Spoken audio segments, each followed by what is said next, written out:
Welcome to Eastown at Home. We're so glad that you're joining us today. My name is Michael Dupin. I'm Clint Dupin. You are? We are in our home. We are in our home. Did you just realize we were in our home? Yeah, come on in our house. Come on in our house. Sit on the table. Well, we hope that you had a very Merry Christmas today. And before we move on, I would just love to say, if you are new or you have never checked in with us before, we would love to get to know you. You can just text the word Eastown to 94000. You can check in with us. We would love to send you a free gift and just kind of keep you up to date with everything that's happening here at Eastown. That's so good. One thing before we move on, I would encourage you, if you're watching this on YouTube or Facebook, share the link with someone else. People are very open right now to hearing some good news, and we believe what we're going to share today will actually encourage people moving forward. Yeah, and today does look a little bit different. It's going to be pretty short and sweet. We just want to kind of reflect a little on this last year and celebrate all that God has done, as well as look at, with Christmas and all that Jesus brings, what does that look like for us moving into this next year? So we've been real intentional as a team to say, today, December 26th, and next Sunday, January 2nd, will be Eastown at Home. We will be online only. We know that the holiday season is a great time to be with family and friends. And we also know that this has kind of been a crazy season for everybody. And we run at a crazy rhythm oftentimes in our lives. So we just want you to have extra space to rest and to be at home. So that's what the next couple of Sundays are going to look like. Yeah. And then... Yeah, next Sunday, Jalen is speaking, which I'm really excited. I was talking to him today about what he's talking about. It's awesome. It's incredible. Make sure you tune in. And then we're going to launch a new series. If you're not familiar with Eastown, we're kind of like series driven on Sunday. We believe that we want to share topics that help you really to live your life, right? That are practical to your life. And so we're talking about insomnia is going to be the title of the series. Insomnia, what keeps you up at night? Now, we're not talking about, hey, I ate a hot dog late at night, so that kept me up. Not talking about that. Not talking about that. We're talking about what are those anxious thoughts that you have, and what are fearful things what are things that you contemplate constantly? And so here's the thing. We've never done this before. We want to hear from you. What are those things that keep you up at night? Just shout them at the screen right now. Right? Actually, no, we're going to provide... What was that? Well, it's just like they were shouting it. That was weird. Okay. All right. We got a QR code, right, that you can scan right now. Or you can text the word insomnia to 94000. And you can share with us. You can share with us what keeps you up at night, because we do want the topics we talk about starting January 9th to be relevant to your lives and for you to understand, what does Jesus have to say about the thing that keeps me awake. In addition to that, it's kind of like our New Year Kickoff. So we are also going to have homemade chili and cornbread in the courtyard after service. So invite someone with you. Amazing. Be back in person with us if you are in the area on January 9th. All right, I want to ask you a question. How was Christmas? And I need your interaction right now. So what was the favorite thing that you got for Christmas this year, right? Put that in the chat bar. It could be Facebook or it could be YouTube. Just simply put that in there. What was your favorite thing? And let's see what you come up with. And the second thing I want you to do right now, what was your overall favorite thing that you received on any Christmas? Something that you look back and you say, this was the best thing I ever got. It was a little pony. I know what mine was. What was yours? You remember the Nintendos? It wasn't a Nintendo because we couldn't afford a Nintendo. I got a Sega. That's right. You never hear of them anymore. But I got a Sega and it had the game Shinobi. I actually never heard of that game. Developed calluses on my thumbs. This is no joke because the little joysticks used to be made out of like razor blades. It was so bad. All right. So those are your two questions, right? To answer in the chat or with someone sitting around you. But hey, I'm going to... Yeah, what was yours? I'm going to take a stab at that, but I'm going to flip the question and I'm going to say, what was my least favorite gift out of all the Christmases? As a child? No, it was actually when we were dating. And it was a gift from you. I want you to pay attention. I was so excited to open up this gift, to unwrap. I'm sure he put a lot of thought into what he gave his girlfriend. Something you probably really needed. Well, maybe. Nothing I wanted. I got an electric can opener. Still don't see anything wrong with that. No girlfriend. If you're dating, let me just say, no girlfriend wants to open an electric can opener. I thought maybe it would help your hands. Nope, I don't think so. So that was my least favorite gift. That's the gift that keeps on giving. You talk about the joy that do we still have it. No, we don't. It does not keep on giving. So we are going to talk about that. We're going to talk about what is that gift that you receive, but more importantly, what is the joy that it's bringing? Because we believe that Christmas brings so much joy. It can, right, to you personally and to those around you. And so we want to talk a little bit about that idea. What do we do with this joy? What do we do with what we experience at Christmas? How do we continue to move forward? So we want to talk a little bit more about what that joy looks like. And I want to read you this scripture from Matthew chapter 5, verse 14. And Matthew is one of the four books in the New Testament, first four books, and it's considered one of the Gospels. It's called the Good News. And this actually is talking about when Jesus breaks through the darkness, he brings hope, he brings light, he brings joy. Matthew 5:14 says, "You are the light of the world. A town built on a hill cannot be hidden. So neither do people light a lamp and put it under a bowl. Instead, they put it on its stand, and it gives light to everyone in the house. In the same way, let your light shine before others, that they may see your good deeds and glorify your Father in heaven." If we wanted to sum that little passage up, basically it's this: he came as the light so that we could shine. Every single place that we go, in our neighborhoods, in our workplaces, and even in the margins, right? How do we bring that light? But first, I want to talk a little bit about the purpose of light, right?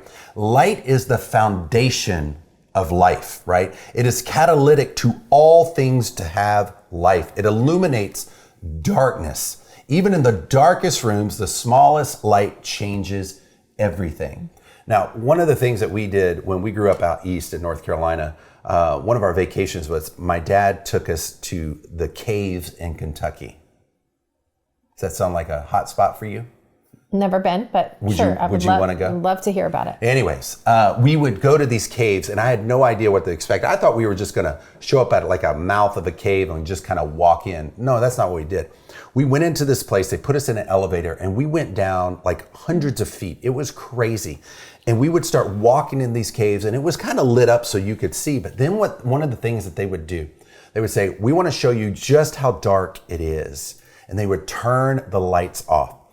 It was deafening. The darkness was deafening. You could put your hand right here. You couldn't see anything. And then the guide that was way in front of us would just light this little lighter. And it was amazing how it would illuminate the cave, just this little light.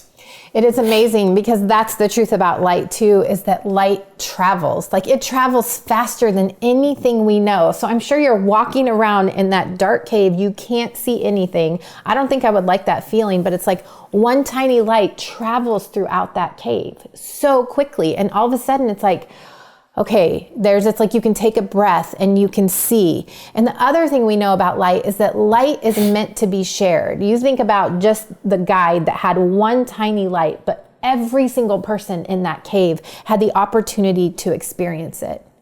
Light is meant to be shared, and light attracts people to it.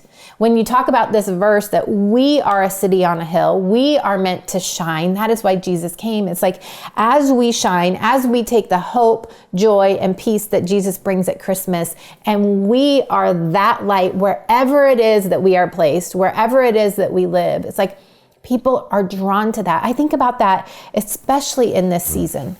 With the uncertainty, with the depression, with the mental health issues that we are just reading are skyrocketing in every age. It's like people need the light. People need us to be the light where we are. There's a scripture also that says this. Jesus is saying, "Let your light shine before others, that they may see your good deeds and glorify your Father in heaven." Because ultimately we know, like these big issues that we might be talking about in our own lives, in the lives of others, in the world around us, it's like, yes, do good deeds and the way we are the light make a difference? Yes, often you're doing little things maybe for the people around you.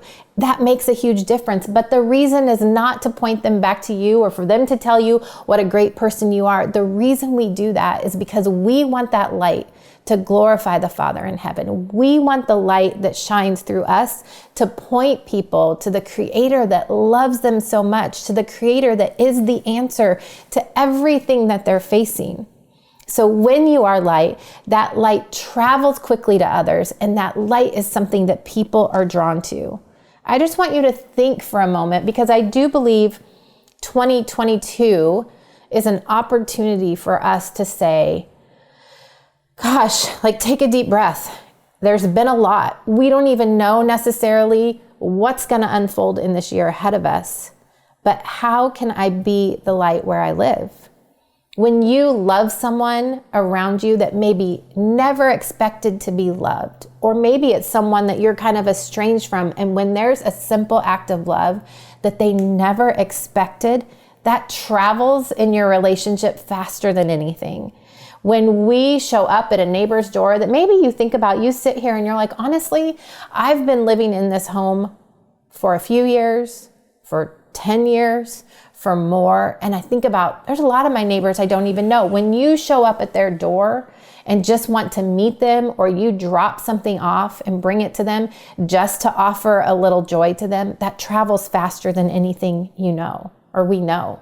When you take time to hear someone's story, when you take time to say, I'm not going to keep passing you by at work, or I'm not going to keep just waving in my neighborhood. I'm going to take time to sit down with you, to sit face to face and hear your story.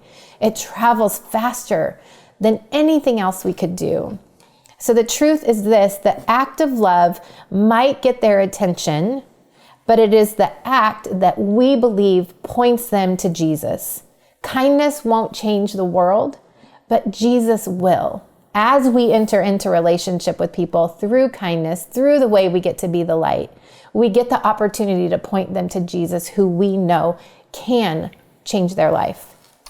So here's the thing. More than ever, our world needs to experience the light and the hope of Jesus. We believe that. That's probably one of the most common themes that you will hear at Eastown. One of my friends, he says this: why blame the dark for being the dark? It is far more helpful to ask why the light isn't as bright as it could be. That is such an inviting statement, and such an inviting truth. It's not one of shame or guilt, like I need to be doing more. It's like, no, how do I continue to live out this truth of what I've discovered from Jesus myself? And I think that statement is so prominent in this time, because it's so easy to blame the dark for being the dark. It's so easy to look around the world and blame the places that are broken or that we believe should be different, instead of looking and saying, how can I just continue to be the light, to shine my light? And that's why we just want to just remind you, I mean, this is the last Sunday of 2021. And when we first started Eastown, we wanted to make a difference in the area in which we live, right? Not just in San Ramon, but in the East Bay. Not just in San Ramon, but each and every one of our neighborhoods. Because we believe that the church, right, the group of people that would say, I'm a believer, I'm a follower of Jesus, should change the landscape in which it lives. And I believe we're doing that. It might feel like it's a smaller community. It might feel like, man, are we really making a difference? We are. One of our values is made for impact. We believe that every single person is made for a purpose and to impact where they live. It might be a small impact or it might be a huge impact. We don't know. But it's when you discover Jesus, we believe that everyone else should know it, right? That you should be loving others, that you should be doing acts of kindness as Jesus did himself. So I just want to share a few things. And by a few, I mean 10, right?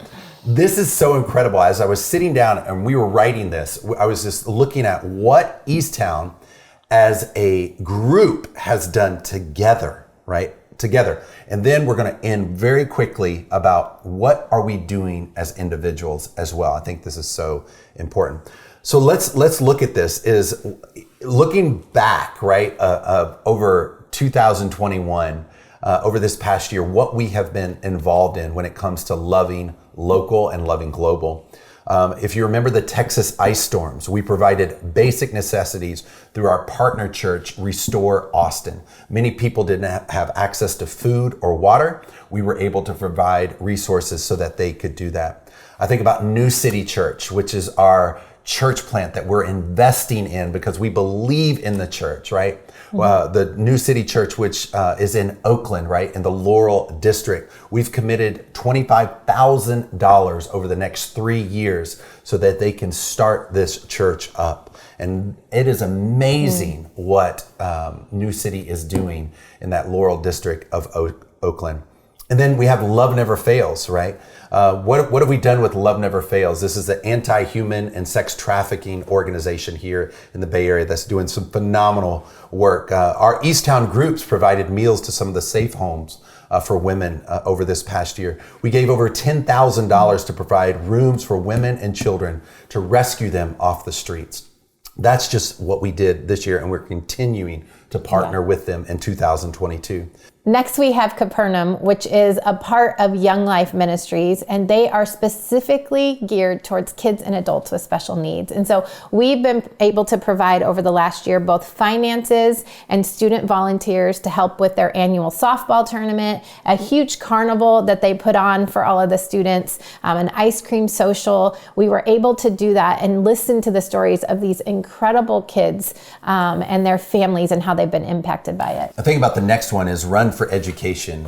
Some of you were a part of that. It was cool to provide finances to the school district. I also think this is really cool that we're able to meet in one of the schools, and that helps provide financial resources as well. But at this event for Run for Education, we were able to be a part of that special day to connect with our community. It was absolutely incredible. Then we have Meadow Homes Elementary in Concord that we've been partnered with for a few years now. And we not only got to do Thanksgiving baskets for families in need there at the school, but we were also able over the course of this year to provide gifts and supplies for teachers so that they could be better equipped for their job and that they could be encouraged in the midst of it. We know that over 80% of the kids there are on subsidized food program. And so anything that we can do to help is such an incredible thing for the school. And most of you have heard about the Afghanistan initiative, where we were able to purchase gift cards to accommodate immediate needs for these Afghan refugees. We were able to partner with a few other churches in the area as well to provide kitchen kits and a distribution center. I think about City Team Oakland, where we provided 500 Thanksgiving meals to City Team Oakland, which is incredible.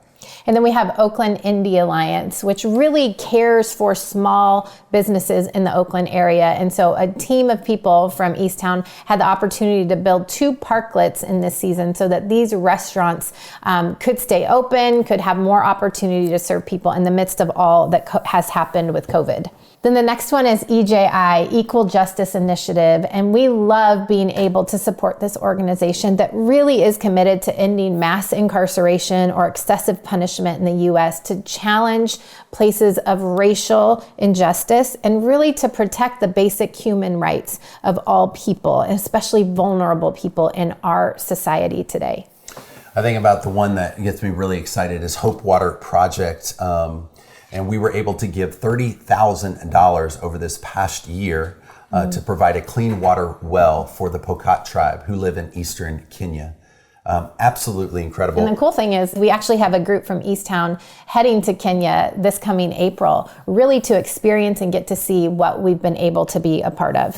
Yeah, and last but not least is what we do on a weekly basis at Easttown, right? One of the things that we try to provide, even if you show up on a Sunday morning, is create moments where you can actually connect with your Creator and provide community for people. Because I believe this more than ever is people are looking for community. They're looking for somebody to come alongside of them and offer them hope, which I think is cool. And we've seen people even over this pandemic season get baptized, right? To make a decision to follow Jesus, to make a decision, say, Jesus, you are the Lord of my life. And we get that opportunity often in our Easttown kids.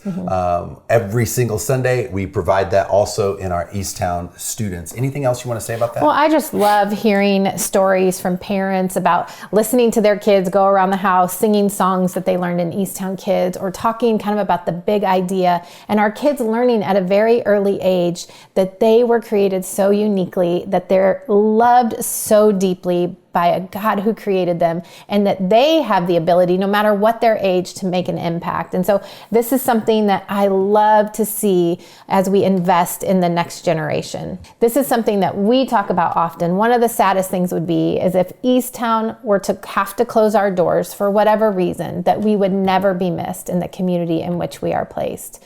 But I look at this list, I look at the impact that your generosity has had as we come together. And I believe that we are doing exactly what Matthew 5 says as we come together, that we are a city on the hill. We are a light where we're placed. And I go to this house. Clint has a collection of these. He loves these homes, and they come out and we decorate a whole area of our house with them at Christmas time. But I often find him sitting here at night with all the lights turned off, and just these tiny lights that are in these little homes create so much light in the room they are in. And I see Clint sitting here and often just staring. And at first I was like, what's he doing? But it's like, are you imagining the story that goes on in this home? Are you imagining what's happening in this little shop or this little business, whatever it is? But it's like this tiny light, as we've been talking about today, can bring so much hope to people around it. And I consider this home, and I think about your home where you live. And we have had the opportunity to talk about the light that we can be coming together as a group, as a community of Eastown. But that's not even the stories of the light that you're shining where you live. And as we move past celebrating Christmas and get ready for 2022, I wonder what would happen if every single one of us would say, my light needs to stay on in the neighborhood in which I'm placed, in my home where I live, my apartment, my condo, whatever it may be. I need to be the light.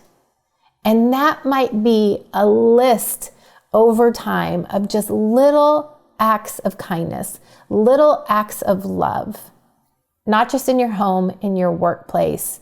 I wonder what would happen, and how people around you that are desperately needing hope, that are desperately needing to know that someone cares, that are desperately needing to know that they're worthy, that they're valuable, that they're seen, that their story is heard.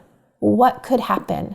And what might happen at the end of 2022 as we look back and celebrate all that God has done in this community? What might be the stories that we would hear from neighborhoods in San Ramon, from neighborhoods in Castro Valley, San Leandro, Concord, Pleasant Hill, wherever it is that you live, if we choose to be the light?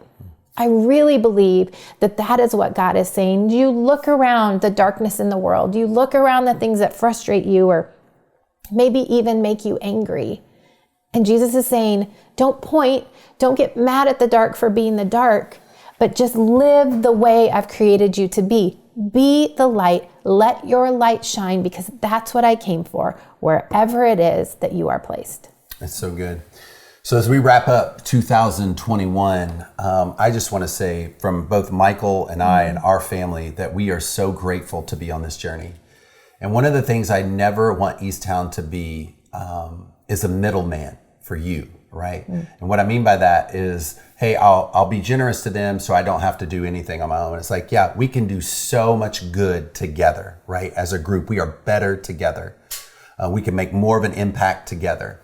But at the same time, it's like where you live is really on you, right? It's like when you drive around this town, this city, when you are in your workplaces, I have a responsibility on my own to meet those needs. God has given you exactly what you need to meet the needs around you. And so I just want to encourage you to live that way in 2022. And again, we are so thankful for your generosity to keep this movement, to keep Eastown moving forward. And we're almost at year end, right? It's December 26th today. And many of you have made a step and made the move of saying, hey, I'm going to be generous this year to Eastown. I'm going to step up. I'm going to do something a little bit more than what I normally do and give to make it count, our year-end Christmas gift.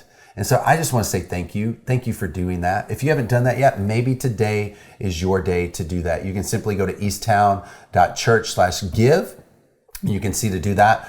We've had people to make stock gifts, which is pretty incredible. We've had matching gifts, all of those things from your company that you work for. Or you can simply start your generosity journey today. Maybe today is your first day that you say, you know what, I'm going to start living 2022 differently. I'm not going to let money or finances have control, materialism to have control on my life anymore. And I'm going to start having control over it. Maybe today is that day. So you simply text Give, GYVE, to 313131.